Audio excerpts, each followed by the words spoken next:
ನಮಸ್ಕಾರ. ಎಸ್ಬಿಕೆ ಕನ್ನಡ ಯೂಟ್ಯೂಬ್ ಚಾನಲ್ಗೆ ನಿಮಗೆ ಸ್ವಾಗತ. ಕಳೆದ 5ನೇ ದಿನಾಂಕದಿಂದ 5, 6, 7, 8, 9 ಈ ದಿನಾಂಕಗಳ ಪ್ರಮುಖ ಪ್ರಚಲಿತ ವಿದ್ಯಮಾನಗಳನ್ನು ನೋಡ್ತಾ ಹೋಗೋಣ. ಇನ್ನು ಮುಂದೆ ನಾನು ಕರೆಂಟ್ ಅಫೇರ್ಸ್ ವಿಡಿಯೋಗಳಲ್ಲಿ ನಿಮಗೆ ದಿನಪತ್ರಿಕೆಗಳಿಂದ ಬರುವಂತಹ ಪ್ರಮುಖ ಪ್ರಶ್ನೆಗಳನ್ನು ಪಿಕ್ ಮಾಡಿ ಕೊಡುವಂಥ ಪ್ರಯತ್ನ ಮಾಡ್ತೀನಿ. ಆನ್ಲೈನರ್ ಕ್ವಶನ್ಸ್ಗಳನ್ನು ನಾನು ಡೈಲಿ ನಮ್ಮ ಟೆಲಿಗ್ರಾಮ್ ಗ್ರೂಪಲ್ಲಿ ಅಪ್ಡೇಟ್ ಮಾಡ್ತೀನಿ, ಅಲ್ಲಿ ನೋಟ್ ಮಾಡ್ಕೊಳ್ಳಿ. ಎಂದಿನಂತೆ ನಿಮಗೆ ತಿಂಗಳ ಕೊನೆಯಲ್ಲಿ ಪೇಯ್ಡ್ PDF ನೋಟ್ಸು ತಿಂಗಳದು ಅವೈಲೇಬಲ್ ಇರುತ್ತೆ. ಕಂಪ್ಲೀಟ್ ಆಗಿ ಒಂದು ತಿಂಗಳ ಪೂರ್ತಿಯಾದಂಥ ನೋಟ್ಸನ್ನು ನಿಮಗೆ ತಿಂಗಳ ಕೊನೆಯಲ್ಲಿ 30th ಅಪ್ಡೇಟ್ ಮಾಡ್ತೀನಿ ಒಂದೇ ಸಲ. ಅವಾಗ ಅದನ್ನು ಕಂಪ್ಲೀಟಾಗಿ ಅಪ್ಡೇಟ್ ಮಾಡ್ಕೊಬಿಡಿ, ಓಕೆನಾ? ಸೊ 50% ಡಿಸ್ಕೌಂಟಲ್ಲಿ ನಿಮಗೆ ಟೆಲಿಗ್ರಾಮ್ ಗ್ರೂಪ್ಗೆ ಜಾಯ್ನ್ ಆಗ್ಬೋದು. ಈ 2025ನೇ ವರ್ಷದ ಸಾಲಿನ ಟೆಲಿಗ್ರಾಮ್ ಗ್ರೂಪ್ಗೆ ನೀವು ಜಾಯ್ನ್ ಆಗ್ಬೋದಿರುತ್ತೆ. ಹೆಚ್ಚಿನ ಮಾಹಿತಿಗೆ ವಿಡಿಯೋದ ಡಿಸ್ಕ್ರಿಪ್ಷನ್ನ ಚೆಕ್ ಮಾಡಿ. 250 ಪೇ ಮಾಡಿದ್ರೆ ಇವಾಗ 50% ಡಿಸ್ಕೌಂಟ್ ಇದೆ. 500 ಇರುತ್ತೆ ಆ್ಯಕ್ಚುಲಿ. 250 ಪೇ ಮಾಡಿದ್ರೆ 2023, 24 ಮತ್ತು 2025 3 ವರ್ಷದ ಸಂಪೂರ್ಣ ಪ್ರಚಲಿತ ವಿದ್ಯಮಾನಗಳು ಅಂದರೆ ಆಲ್ರೆಡಿ 2 PDF ನೋಟ್ಸ್ ಟೆಲಿಗ್ರಾಮಲ್ಲಿದೆ. ಮತ್ತು 2025 ಈ ವರ್ಷದ 12 ತಿಂಗಳ ನೋಟ್ಸು ತಿಂಗಳು ಅಪ್ಡೇಟ್ ಆಗುತ್ತೆ.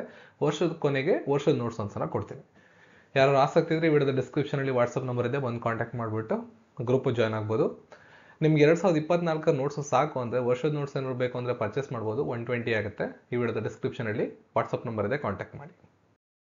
ಹಾಗೆ ಪೇಯ್ಡ್ ಟೆಲಿಗ್ರಾಮ್ ಗ್ರೂಪ್ಗಳು ಕೂಡ ಇವೆ, ಕಾಂಟ್ಯಾಕ್ಟ್ ಮಾಡ್ಬೋದು. ಭೌತ ವಿಜ್ಞಾನಿ ಚಿದಂಬರಂ ಅವರು ಇನ್ನಿಲ್ಲ.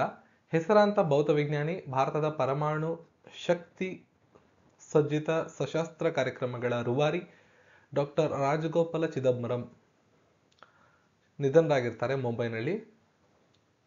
ಕೆಲವು ದಿನಗಳಿಂದ ಅವರು ಅಸ್ವಸ್ಥರಾಗಿದ್ದರು. ಮುಂಬೈನ ಜಸ್ಲೋಕ್ ಆಸ್ಪತ್ರೆಗೆ ಅವರನ್ನು ದಾಖಲು ಮಾಡಲಾಗಿತ್ತು. ಭಾರತವು ಪರಮಾಣು ಶಕ್ತಿ ಪರೀಕ್ಷೆ ಪೋಖ್ರಾನ್ 1 ಮತ್ತು ಪೋಖ್ರಾನ್ 2 ಕಾರ್ಯಕ್ರಮಗಳಲ್ಲಿ ಮುಂಚೂಣಿಯಲ್ಲಿದ್ದಂತಹ ಭೌತ ವಿಜ್ಞಾನಿ ಚಿದಂಬರಂ. ನೋಡಿ, ಇಂಪಾರ್ಟೆಂಟು, ಇವರು ಭಾರತದ 2 ಪ್ರಮುಖವಾದಂತಹ ಪರಮಾಣು ಶಕ್ತಿ ಪರೀಕ್ಷೆಗಳಾದ ಪೋಖ್ರಾನ್ 1 ಮತ್ತು ಪೋಖ್ರಾನ್ 2 ಎರಡರಲ್ಲೂ ಮುಂಚೂಣಿಯಲ್ಲಿದ್ದಂತಹ ಭೌತಶಾಸ್ತ್ರದ ವಿಜ್ಞಾನಿಯಾಗಿರ್ತಾರೆ. ಬಾಬಾ ಅಣುಶಕ್ತಿ ಸಂಶೋಧನಾ ಕೇಂದ್ರಕ್ಕೆ ಸೇರಿದವರಾಗಿರ್ತಾರೆ. ಅದರ ನಿರ್ದೇಶಕ ಸ್ಥಾನದವರೆಗೂ ವಿವಿಧ ಹಂತಗಳಲ್ಲಿ ಕೆಲಸವನ್ನು ಮಾಡಿದಂಥ ಅನುಭವವನ್ನು ಇವರು ಹೊಂದಿರ್ತಾರೆ. ಇವರ ಸಾಧನೆಗೆ ಕೇಂದ್ರ ಸರ್ಕಾರ 1975ರಲ್ಲಿ ಪದ್ಮಶ್ರೀ ಮತ್ತು 99ರಲ್ಲಿ ಪದ್ಮವಿಭೂಷಣ ಪ್ರಶಸ್ತಿಗಳನ್ನು ಕೊಟ್ಟು ಗೌರವಿಸಿದೆ. ಕಾಂಪಿಟೇಟಿವ್ ಎಕ್ಸಾಮ್ ಪಾಯಿಂಟಿಂದ ನೋಡೋದಾದ್ರೆ ಇವರು ಹೆಸರಾಂತ ಭೌತ ವಿಜ್ಞಾನಿಯಾಗಿರೋದ್ರಿಂದ ಹಾಗೂ ನಮ್ಮ ದೇಶದ 2 ದೊಡ್ಡ ಘಟನೆಗಳು ಅಂತ ಹೇಳಲಾಗುವ ಪರಮಾಣು ಶಕ್ತಿ ಪರೀಕ್ಷೆಗಳು ಪೋಖ್ರಾನ್ 1, ಪೋಖ್ರಾನ್ 2ರಲ್ಲಿ ಅವರು ಭಾಗವಹಿಸಿರೋದ್ರಿಂದ ಇವರು ಇಂಪಾರ್ಟೆಂಟ್ ಆಗ್ತಾರೆ. ಇವರ ಬಗ್ಗೆ ಒಂದು ಸಣ್ಣ ಮಾಹಿತಿಯನ್ನು ನೋಟ್ ಮಾಡಿ ಇಟ್ಕೊಳ್ಳಿ. ಜೊತೆಗೆ ಇವರಿಗೆ ಯಾವಾಗ ನಮ್ಮ ಭಾರತ ಸರ್ಕಾರ ನಮ್ಮ ದೇಶದ ಅತ್ಯುನ್ನತ ನಾಗರಿಕ ಗೌರವಗಳು 4ನೇ ನಾಗರಿಕ ಗೌರವ ಪದ್ಮಶ್ರೀ ಮತ್ತು 2ನೇ ನಾಗರಿಕ ಗೌರವ ಪದ್ಮವಿಭೂಷಣ, ಮೊದಲನೇದು ಭಾರತ ರತ್ನ, 2ನೇದು ಪದ್ಮವಿಭೂಷಣ, 3ನೇದು ಪದ್ಮಭೂಷಣ, ಕೊನೆಯದು ಪದ್ಮಶ್ರೀ. ಅದರಲ್ಲಿ 2 ನಾಗರಿಕ ಪ್ರಶಸ್ತಿಗಳನ್ನು 2 ಬೇರೆ ಬೇರೆ ಕಾಲಮಾನದಲ್ಲಿ ಕೊಟ್ಟಿದ್ದಾರೆ. ಅದನ್ನು ನೀವು ಗಮನಿಸ್ಕೋಬೇಕು. ಹಾಗಾಗಿ ಜೊತೆಗೆ ಅವರು ಎಲ್ಲೆಲ್ಲಿ ಕೆಲಸಗಳನ್ನು ಮಾಡಿದ್ರು ಆ ಒಂದು ಇನ್ಸ್ಟಿಟ್ಯೂಟ್ಗಳ ಬಗ್ಗೆ ಕ್ವಶನ್ ಎಕ್ಸಾಮಲ್ಲಿ ಅದಕ್ಕೆ ರಿಲೇಟೆಡ್ ಆಗಿ ಕ್ವಶನ್ಸನ್ನು ಕೇಳುವಂಥ ಸಾಧ್ಯತೆಗಳಿರ್ತವೆ. ಹೈಯರ್ ಕ್ವಾಲಿಟಿ ಎಕ್ಸಾಮ್ಗಳಲ್ಲಿ ಸ್ಟೇಟ್ಮೆಂಟ್ ವೈಸ್ ಕ್ವಶನ್ಸನ್ನು ಕೇಳ್ತಾರೆ. ಉದಾಹರಣೆಗೆ PSI ಎಕ್ಸಾಮ್ ಇರ್ಬೋದು, KS ಎಕ್ಸಾಮ್ ಇರ್ಬೋದು, ಅಲ್ಲೆಲ್ಲ ಏನು ಮಾಡ್ತಾರೆ, ಸ್ಟೇಟ್ಮೆಂಟ್ ವೈಸ್ ಕ್ವಶನ್ಸ್ ಕೇಳ್ತಾರೆ. PC ಎಕ್ಸಾಮ್ ಇರ್ಬೋದು, STA ಎಕ್ಸಾಮ್ ಇರ್ಬೋದು, ರೈಲ್ವೆಯ ಎಕ್ಸಾಮ್ಗಳಲ್ಲಿ ನೇರವಾದ ಪ್ರಶ್ನೆಗಳನ್ನು ಕೇಳ್ತಾರೆ. ಇತ್ತೀಚೆಗೆ ನಿಧನರಾದಂತಹ ಚಿದಂಬರಂ ಇವರು ಯಾವ ಕ್ಷೇತ್ರದಲ್ಲಿ ಹೆಸರುವಾಸಿಯಾಗಿದ್ದರು, ಈ ಥರ ಪ್ರಶ್ನೆಗಳನ್ನು ರೈಸ್ ಮಾಡೋ ಸಾಧ್ಯತೆ ಇರುತ್ತೆ. ಸ್ಟೇಟ್ಮೆಂಟ್ ವೈಸ್ ಕ್ವಶನ್ಸ್ ಆದರೆ ನಿಮಗೆ ಭಾರತದ ಪರಮಾಣು ಶಕ್ತಿ 1 ಮತ್ತು 2ರಲ್ಲೂ ಮುಂಚೂಣಿಯಲ್ಲಿದ್ದಂತಹ ಭೌತ ವಿಜ್ಞಾನಿಯನ್ನು ಗುರುತಿಸಿ ಅಂತ ಕ್ವಶನ್ ಕೇಳ್ಬೋದು, ಅಥವಾ ಅದನ್ನೇ ಒಂದು ಸ್ಟೇಟ್ಮೆಂಟ್ ಮಾಡ್ಬೋದು. ಈ ರೀತಿ ಕ್ವಶನ್ಸ್ಗಳನ್ನು ರೈಸ್ ಮಾಡ್ತಾರೆ. WTC ಫೈನಲ್ನಿಂದ ಭಾರತ ಔಟ್. ಸೊ 2 ವರ್ಷಗಳಿಗೊಮ್ಮೆ ಕ್ಯಾಲೆಂಡರ್ ಇಯರ್ನಲ್ಲಿ ವರ್ಲ್ಡ್ ಟೆಸ್ಟ್ ಚಾಂಪಿಯನ್ಶಿಪ್ ಅಂತ ನಡೆಸ್ತಾರೆ. ವಿಶ್ವಕಪ್ಗಳು ನಿಮಗೆಲ್ಲ ಗೊತ್ತಿರೋಂಗೆ 5 ವರ್ಷಗಳಿಗೊಮ್ಮೆ ನಡೆಯುತ್ತೆ. T20 ವಿಶ್ವಕಪ್ 2 ವರ್ಷಗಳಿಗೊಮ್ಮೆ ನಡೆಯುತ್ತೆ. ಇದೆಲ್ಲ ನಿಮ್ಗೆ ಗೊತ್ತಿದೆ ಅನ್ಕೋತೀನಿ ಕ್ರಿಕೆಟ್ಗೆ ಸಂಬಂಧಪಟ್ಟಂಗೆ. ಹಾಗೆ test cricket is the beauty of cricket ಅಂತ ಕರಿತೀವಿ. ಕ್ರಿಕೆಟ್ ಅನ್ನ ಒಂದು ಕ್ರೀಡೆ ಅಂತ ಪರಿಗಣಿಸಿದ್ರೆ ಅದರ ಬ್ಯೂಟಿ ಅಂತ ಹೇಳಿದ್ರೆ ಅದನ್ನ ಟೆಸ್ಟ್ ಕ್ರಿಕೆಟ್ ಅಂತ ಹೇಳ್ತೀವಿ. ಟೆಸ್ಟ್ ಕ್ರಿಕೆಟ್ಗೋಸ್ಕರ ಚಾಂಪಿಯನ್ಶಿಪ್ ಅನ್ನ ಇಂಟ್ರೊಡ್ಯೂಸ್ ಮಾಡಿದ್ದಾರೆ ICC ಅವರು. 2 ಬಾರಿ ಈಗ ಆಲ್ರೆಡಿ ನಡೆದಿದೆ. 2 ಬಾರಿ ಫೈನಲ್ನಲ್ಲೂ ಆಸ್ಟ್ರೇಲಿಯಾ ತಂಡ ವಿಜೇತವಾಗಿದೆ. ಇದು ಯಾವ ರೀತಿ ನಡೆಯುತ್ತೆ ಅಂದರೆ 2 ವರ್ಷಗಳ ಟೈಮ್ ಲೈನ್ ಇರುತ್ತೆ. ಈಗ 2023ರಿಂದ 2025 ಈ ಟೈಮ್ ಲೈನ್ನಲ್ಲಿ ಟೆಸ್ಟ್ ಆಡುವಂಥ ರಾಷ್ಟ್ರಗಳು ಪರಸ್ಪರ ಟೂರ್ ಮಾಡ್ತವೆ. ಒಮ್ಮೆ ಆ ದೇಶದ ತಂಡ ಇಲ್ಲಿಗೆ ಬರುತ್ತೆ. ಉದಾಹರಣೆಗೆ ಹೇಳಬೇಕು ಅಂದರೆ ಆಸ್ಟ್ರೇಲಿಯಾ ತಂಡ ಒಮ್ಮೆ ಭಾರತಕ್ಕೆ ಬರುತ್ತೆ, ಭಾರತ ತಂಡ ಒಮ್ಮೆ ಆಸ್ಟ್ರೇಲಿಯಾಕ್ಕೆ ಹೋಗುತ್ತೆ. ಇದನ್ನು ಬಾರ್ಡರ್ ಗವಾಸ್ಕರ್ ಟ್ರೋಫಿ ಅಂತ ಕರಿತೀವಿ.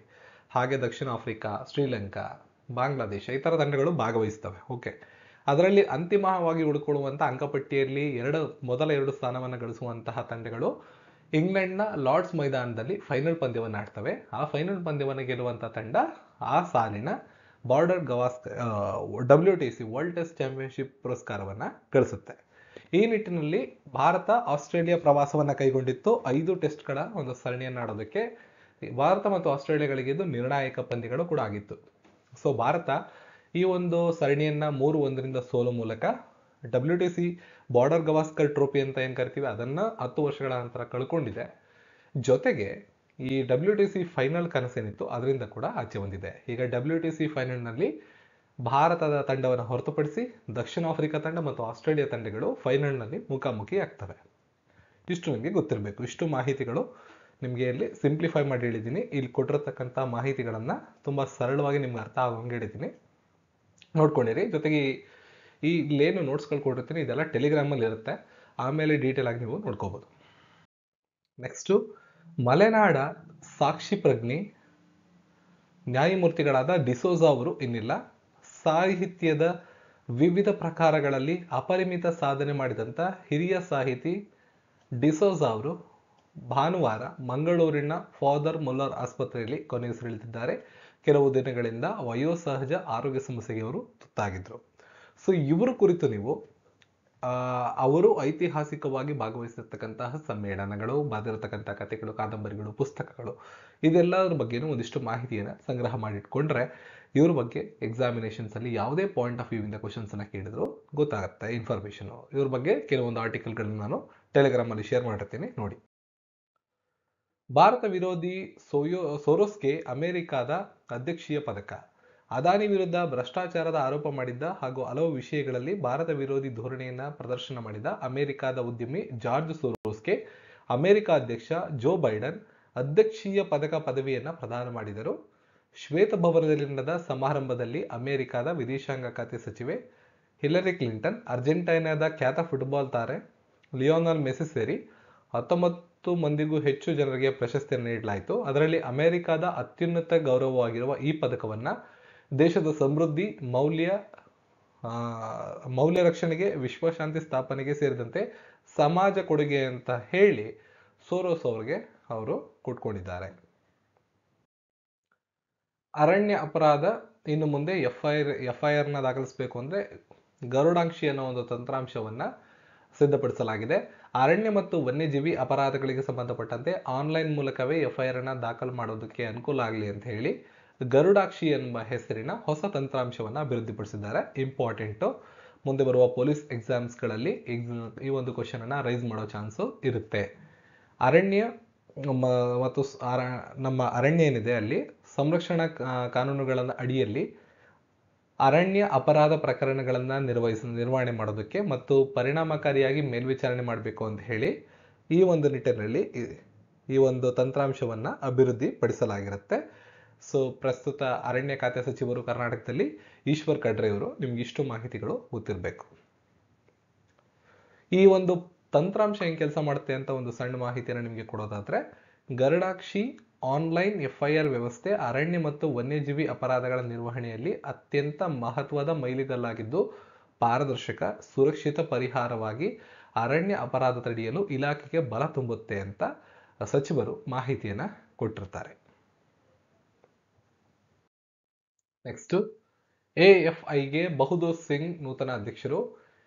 ಏಷ್ಯನ್ ಗೇಮ್ಸ್ ನಲ್ಲಿ ಸ್ವರ್ಣ ಪದಕವನ್ನ ಪಡೆದಂತಹ ಮಾಜಿ ಶಾಟ್ ಪುಟ್ ಆಟಗಾರರು ಬಹುದೂರ್ ಸಿಂಗ್ ಅವರು ಭಾರತೀಯ ಅಥ್ಲೆಟಿಕ್ಸ್ ಸಂಸ್ಥೆಯ ನೂತನ ಅಧ್ಯಕ್ಷರಾಗಿ ಅವಿರೋಧವಾಗಿ ಆಯ್ಕೆಯಾಗಿದ್ದಾರೆ. 3 ಅವಧಿಗೆ ಸೇವೆ ಸಲ್ಲಿಸಿದ ಅದಿಲೆ ಸುಮರಿವಾಲಾ ಅವರಿಂದ ತೆರವಾಗಿರುವ ಸ್ಥಾನಕ್ಕೆ ಇವರು ಬಂದಿರ್ತಾರೆ. ಮಂಗಳವಾರ ಆರಂಭಗೊಂಡ 2 ದಿನಗಳ ಈ ಒಂದು AFI ವಾರ್ಷಿಕ ಸಭೆಯಲ್ಲಿ ನೂತನ ಪದಾಧಿಕಾರಿಗಳ ಆಯ್ಕೆಯಲ್ಲಿ ಈ ಒಂದು ಮಾಹಿತಿಯನ್ನು ಅಧಿಕೃತಗೊಳಿಸಲಾಗಿದೆ. 2025-29 ತನಕ ಇವರು ನಮ್ಮ ಭಾರತೀಯ ಅಥ್ಲೆಟಿಕ್ಸ್ ಸಂಸ್ಥೆ AFIನ ಅಧ್ಯಕ್ಷರಾಗಿ ಮುಂದುವರಿತಾರೆ. ಇದಕ್ಕೂ ಮೊದಲು ಇದ್ದಂಥವರು 3 ಬಾರಿ ಆ ಒಂದು ಸ್ಥಾನದಲ್ಲಿದ್ರು, 3 ಅವಧಿಗೆ ಸೇವೆಯನ್ನ ಸಲ್ಲಿಸಿದ್ರು. ಅದಿಲೆ ಸುಮರಿವಾಲಾ ಅಂತ. ಇಸ್ರೋಗೆ ನಾರಾಯಣ್ ಬಾಸ್. ಭಾರತೀಯ ಬಾಹ್ಯಾಕಾಶ ಸಂಶೋಧನಾ ಸಂಸ್ಥೆ, ಇಂಡಿಯನ್ ಸ್ಪೇಸ್ ರಿಸರ್ಚ್ ಆರ್ಗನೈಸೇಷನ್ ಅಂತ ಏನ್ ಕರಿತೀವಿ, ಅದರ ಮುಂದಿನ ಅಧ್ಯಕ್ಷರಾಗಿ ಡಾಕ್ಟರ್ ವಿ ನಾರಾಯಣ್ ಅವರನ್ನ ನೇಮಿಸಲಾಗಿದೆ ಅಂತ ಅಧಿಕೃತ ಅಧಿಸೂಚನೆಯನ್ನು ಹೊರಡಿಸಲಾಗಿದೆ. ಅವರು ಜನವರಿ 14ರಿಂದ ಪ್ರಸ್ತುತ ಇಸ್ರೋದ ಮುಖ್ಯಸ್ಥರಾಗಿರುವಂತಹ ಎಸ್ ಸೋಮನಾಥ್ ಅವರಿಂದ ಅಧಿಕಾರವನ್ನ ವಹಿಸಿಕೊಳ್ತಾರೆ. ಇಸ್ರೋ ಅಧ್ಯಕ್ಷರು ಬಾಹ್ಯಾಕಾಶ ಇಲಾಖೆ ಮುಖ್ಯಸ್ಥರು ಕೂಡ ಆಗಿ ಕೆಲಸವನ್ನ ಮಾಡ್ತಾರೆ. ನಾರಾಯಣನ್ ಅವರು ಪ್ರಸ್ತುತ ಲಿಕ್ವಿಡ್ ಪ್ರೊಪಲ್ಷನ್ ಸಿಸ್ಟಮ್ ಸೆಂಟರ್ನ ನಿರ್ದೇಶಕರಾಗಿ ಕೆಲಸವನ್ನ ಮಾಡ್ತಾ ಇರ್ತಾರೆ. ಸೊ ಇಸ್ರೋದ ಮುಂದಿನ ಅಧ್ಯಕ್ಷರು ಯಾರು? Doctor V Narayanan.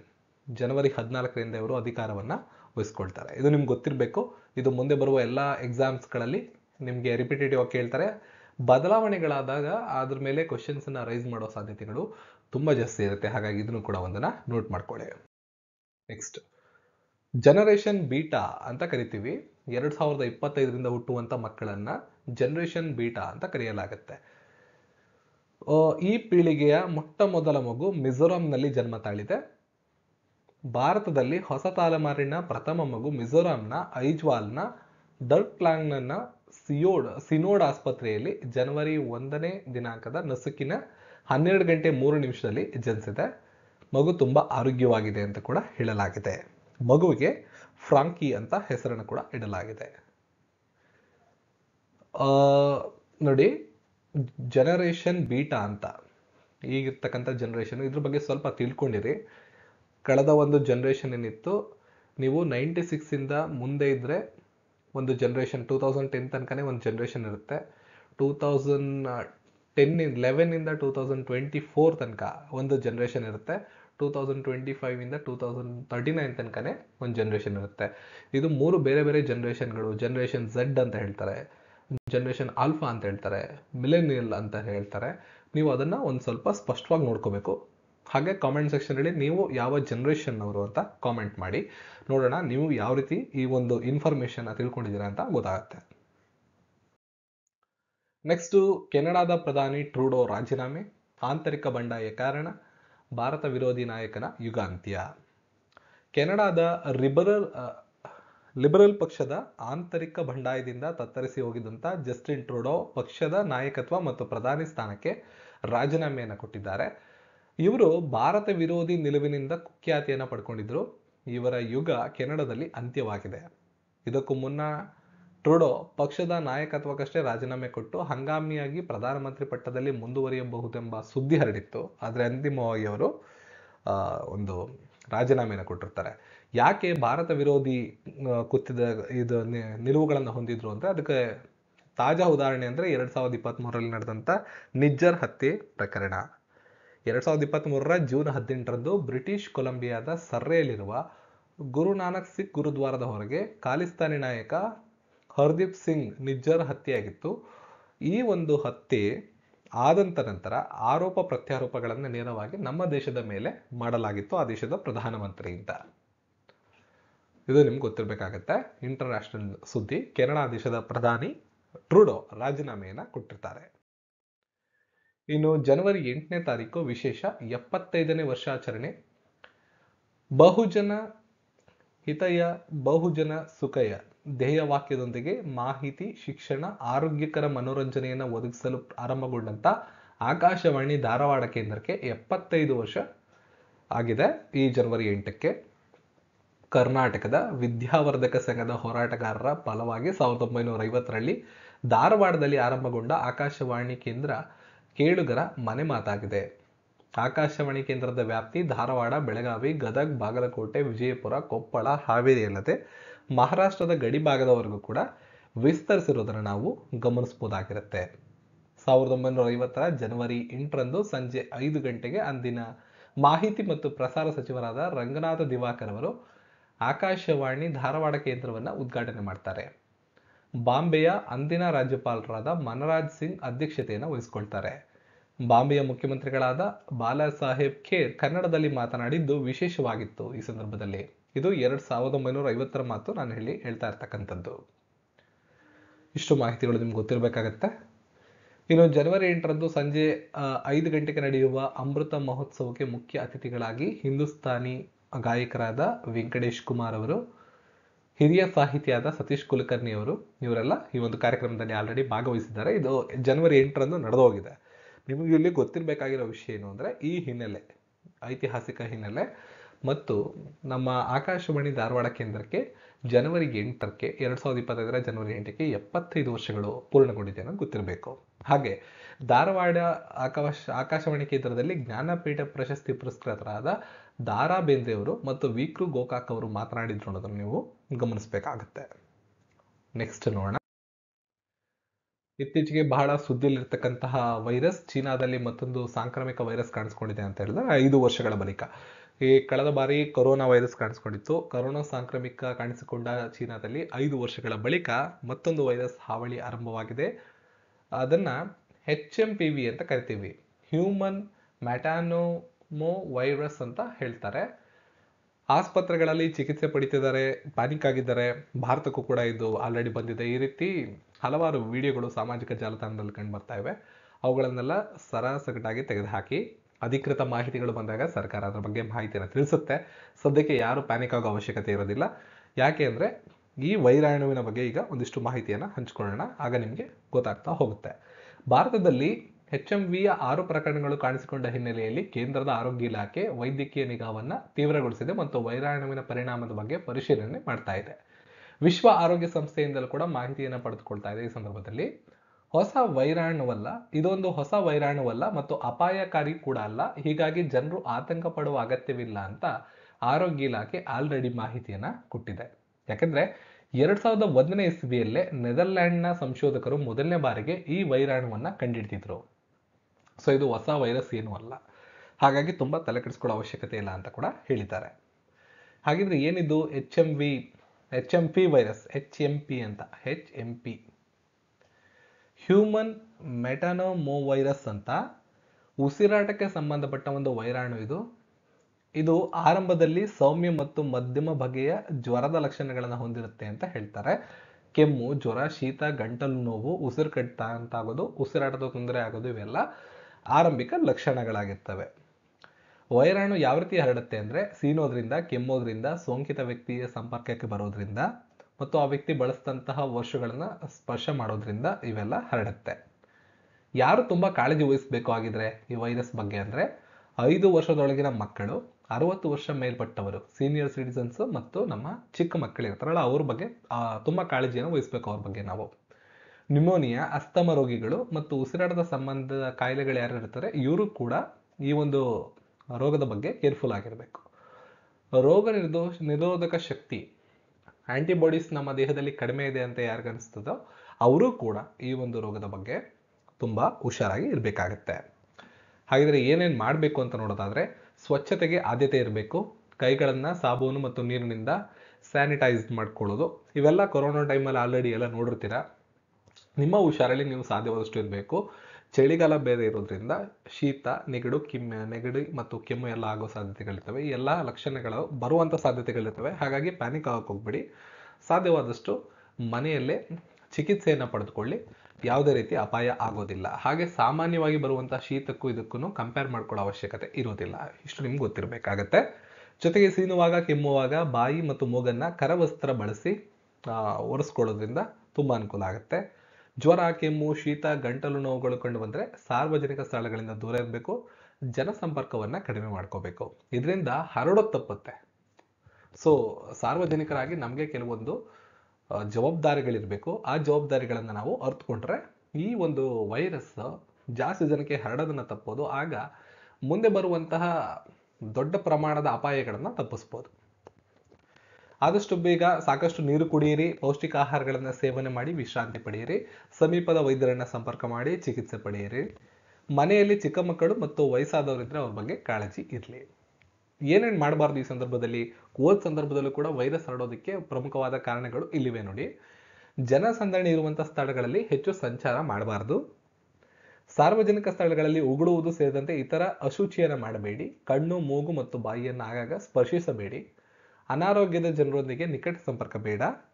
ಟವಲ್ ಅಥವಾ ಹೊದಿಕೆ ಇತ್ಯಾದಿಗಳನ್ನು ಹಂಚಿಕೊಳ್ಳುವುದು ಬೇಡ. ನಿಮ್ಗೆ ಇಂಡಿವಿಜುವಲ್ ಆಗಿರಲಿ, ಅದನ್ನು ಶೇರ್ ಮಾಡೋದು ಬೇಡ ಅಂತ. ಸೊ ಇದಿಷ್ಟು ಕೆಲವೊಂದಿಷ್ಟು ವಿಷಯಗಳು ಏನು ಭಯ ಪಡೋ ಅವಶ್ಯಕತೆ ಇಲ್ಲ ಅಂತ ಆಲ್ರೆಡಿ ನಮ್ಮ ಆರೋಗ್ಯ ಇಲಾಖೆ ಮಾಹಿತಿಯನ್ನು ಕೊಟ್ಟಿದೆ. ಜೊತೆಗೆ ಕೆಲವು ಪ್ರತ್ಯಕ್ಷದರ್ಶಿಗಳು ಅಲ್ಲಿಂದ ಸಾಮಾಜಿಕ ಜಾಲತಾಣಗಳಲ್ಲಿ ವಿಡಿಯೋಗಳನ್ನ ಮಾಡುವ ಮೂಲಕ ಚೀನಾದಲ್ಲಿ ನೈಜ ಸ್ಥಿತಿ ಏನಿದೆ ಅನ್ನೋದ್ರ ಬಗ್ಗೆ ಮಾಹಿತಿಯನ್ನು ಕೊಡ್ತಾ ಇದ್ದಾರೆ. ಹಾಗಾಗಿ ಯಾರು ಆತಂಕ ಪಡೋ ಅವಶ್ಯಕತೆ ಇಲ್ಲ. ಇದ್ರ ಬಗ್ಗೆ ಮಾಹಿತಿಯನ್ನು ತಿಳ್ಕೊಳ್ಳಿ, ಆದಷ್ಟು ಹುಷಾರಾಗಿರಿ, ಪ್ಯಾನಿಕ್ ಆಗೋ ಅವಶ್ಯಕತೆ ಏನು ಇರೋದಿಲ್ಲ. ಇದಿಷ್ಟು ಈ ವಾರದ ಪ್ರಚಲಿತ ವಿದ್ಯಮಾನಗಳು. ಎಲ್ಲ ಮಾಹಿತಿಗಳು ಯೂಸ್ಫುಲ್ ಅನ್ಸಿದ್ರೆ ಈ ವಿಡಿಯೋನ ಲೈಕ್ ಮಾಡಿ, ಶೇರ್ ಮಾಡಿ, ಚಾನಲ್ನ ಸಬ್ಸ್ಕ್ರೈಬ್ ಮಾಡ್ಕೊಳ್ಳಿ. ಹಾಗೂ ನಮ್ಮ ಪೇಯ್ಡ್ ಟೆಲಿಗ್ರಾಮ್ ಗ್ರೂಪ್ಗೆ ಜಾಯ್ನ್ ಆಗ್ಬೋದು. ನೀವು ಕರೆಂಟ್ ಅಫೇರ್ಸ್ ನೋಟ್ಸ್ಗಳು ಯಾವುದೇ ಬೇಕು ಅಂದರೆ, ನಿಮ್ಗೆ ಯಾವುದೇ ಇನ್ಫಾರ್ಮೇಷನ್ ಬೇಕು ಅಂದರೆ ಈ ವಿಡಿಯೋದ ಡಿಸ್ಕ್ರಿಪ್ಷನಲ್ಲಿ ನನ್ನ ವಾಟ್ಸಪ್ ನಂಬರ್ ಇದೆ, ನೀವು ಡೈರೆಕ್ಟ್ ಅಲ್ಲಿ ಮೆಸೇಜ್ ಮಾಡ್ಬೋದು. ಕಾಲ್ ಮಾಡೋಕ್ಕೆ ಹೋಗ್ಬಿಡಿ. ಕಾಲ್ ಮಾಡಿದ್ರೆ ಅಲ್ಲಿ ಪಿಕ್ ಮಾಡೋಕ್ಕೆ ಯಾರೂ ಇರೋದಿಲ್ಲ. ನೀವು ಮೆಸೇಜ್ ಮಾಡಿದ್ರೆ ಯಾವಾಗ ಟೈಮ್ ಸಿಗುತ್ತೋ ಅವಾಗ ಅಲ್ಲಿಂದ ರಿಪ್ಲೈ ಬರುತ್ತೆ. ನಿಮಗೆ ಇಂಪಾರ್ಟೆಂಟ್ ಆದಂಥ ಇನ್ಫಾರ್ಮೇಷನ್ಗಳನ್ನು ಶೇರ್ ಮಾಡಲಾಗುತ್ತೆ. ಜೊತೆಗೆ ನಮ್ದು ಯಾವುದು ಫಿಸಿಕಲ್ ಬುಕ್ಗಳನ್ನ ನಾವು ಸೆಲ್ ಮಾಡೋದಿಲ್ಲ, ಇದ್ರ ಕಡೆ ಗಮನ ಇರಲಿ. ನಾವು ಡಿಜಿಟಲ್ ಪುಸ್ತಕಗಳು PDF ನೋಟ್ಸ್ಗಳನ್ನ ಮಾತ್ರ ಸೆಲ್ ಮಾಡ್ತೀವಿ. ಹಾಗೂ ಪೇಯ್ಡ್ ಟೆಲಿಗ್ರಾಮ್ ಗ್ರೂಪ್ಗಳು ಮಾತ್ರ ಇವೆ, ಯಾವುದೇ ವಾಟ್ಸಪ್ ಗ್ರೂಪ್ಗಳು ಇರೋದಿಲ್ಲ. ಇದಿಷ್ಟು ಮಾಹಿತಿಗಳ ಜೊತೆ ಈ ವಿಡಿಯೋನ ಎಂಡ್ ಮಾಡೋಣ. ಸಿಗೋಣ ಮತ್ತೊಂದು ವಿಡಿಯೋ. ಎಲ್ಲರಿಗೂ ಧನ್ಯವಾದಗಳು.